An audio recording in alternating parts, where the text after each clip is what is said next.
Olá amigos, estamos aqui para a gente fazer o nosso resumão da semana, né, que nós vamos trazer aquilo que foi destaque na política do Tocantins.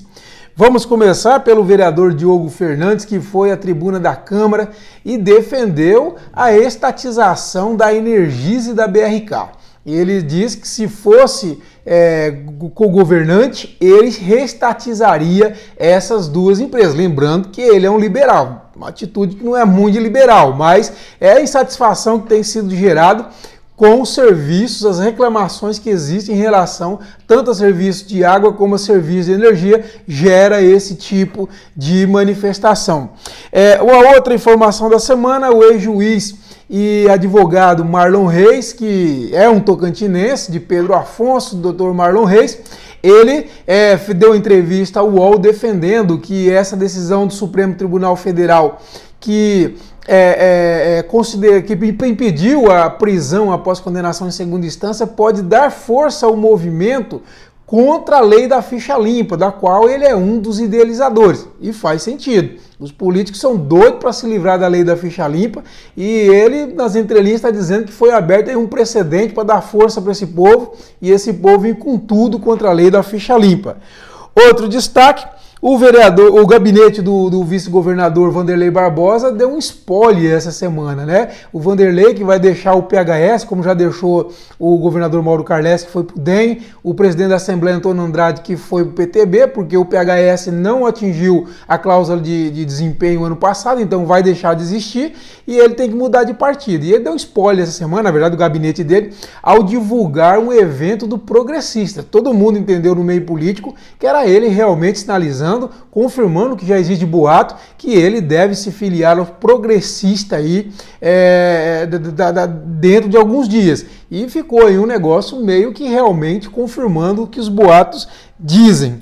Outro destaque da semana, o vereador Tiago Andrino, que está articulando aí uma carta junto à direção nacional do PSB, com o presidente nacional Carlos Siqueira, com o presidente regional do PSB, Carlos Amassa, e com o presidente metropolitano Alain Barbiero. Estão 3 cartas dando aí garantias jurídicas para que o presidente da Câmara, Marilon Barbosa, possa deixar o partido e seguir o caminho dele. A conversa é que o Marilon foi muito importante na campanha do Amassa em 2016, na reeleição do Amassa para a prefeitura, então o PSB não quer colocar nenhum obstáculo para a saída dele. Ele vai sair, já que o irmão dele é pré-candidato a prefeito, né? O Vanderlei é pré-candidato a prefeito de Palmas.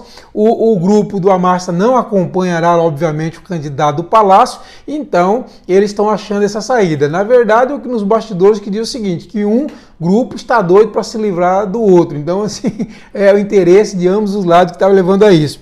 Bom, outro caso que deu o que falar essa semana foi um tweet do deputado estadual licenciado Eduardo Siqueira Campos, que ele diz que tem um gabinete aqui do Estado, né, o gabinete do Estado, um político da autoridade do Estado, que está se transformando num salão de beleza, onde está colocando apelido em todo mundo. É apelido para político, para jornalista, para os próprios secretários de pasta, enfim, todo mundo tem um apelido. E ele falou que é um verdadeiro salão de beleza, né, que está virando esse gabinete. E isso deu uma repercussão gigantesca. Já começaram a circular apelidos, que teria um, que teria outro, e lista de WhatsApp passando o apelido de um, que seria apelido do outro, e muita indignação, muita gente indignada. Isso vai dar muito barulho ainda nesse estado, viu? Vai dar muito o que falar esse negócio.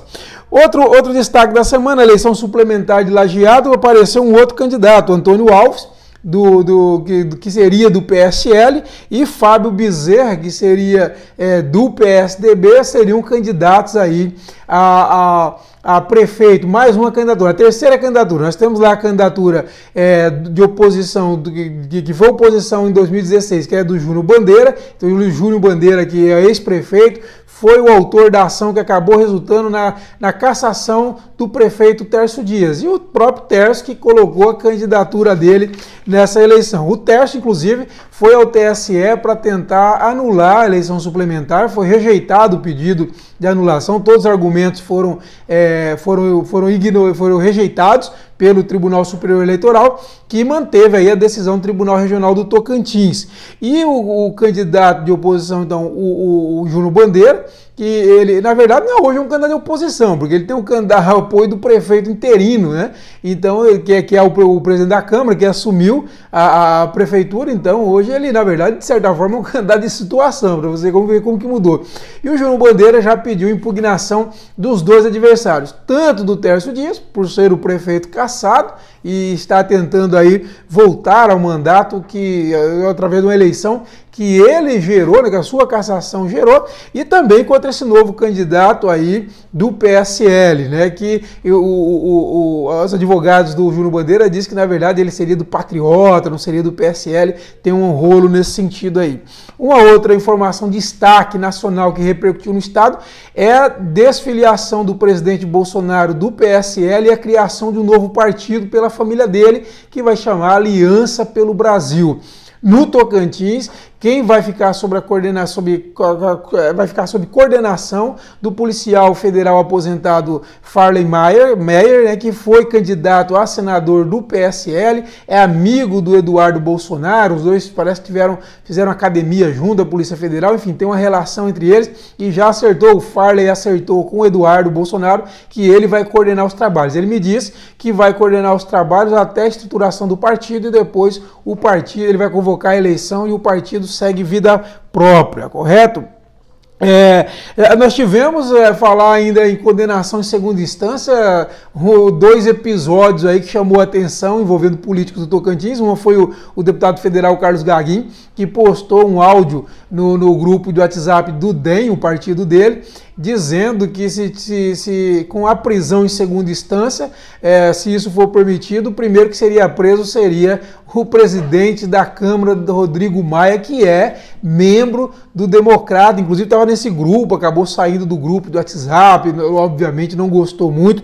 O Gaguin disse que essa PEC que tenta fazer com que a prisão após julgamento em segunda instância seja possível não passa nem aqui, nem na China, segundo ele. Ele falou que em muitos casos os julgamentos, as acusações são absurdas, não tem prova, não tem nada.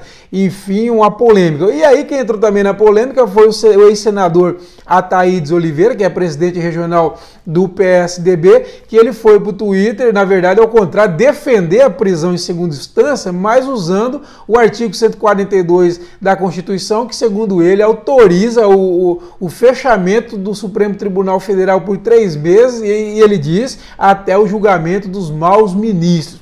E soou muito mal, levando muita crítica essa proposta de fechar o Supremo Tribunal Federal. Um internauta chamou o perfil do PSDB Nacional para conversa, o que pensa disso, e o PSDB Nacional manifestou que é contra, que rechaçou essa possibilidade, que diz que não condiz com a posição do partido, que respeita as instituições e a democracia.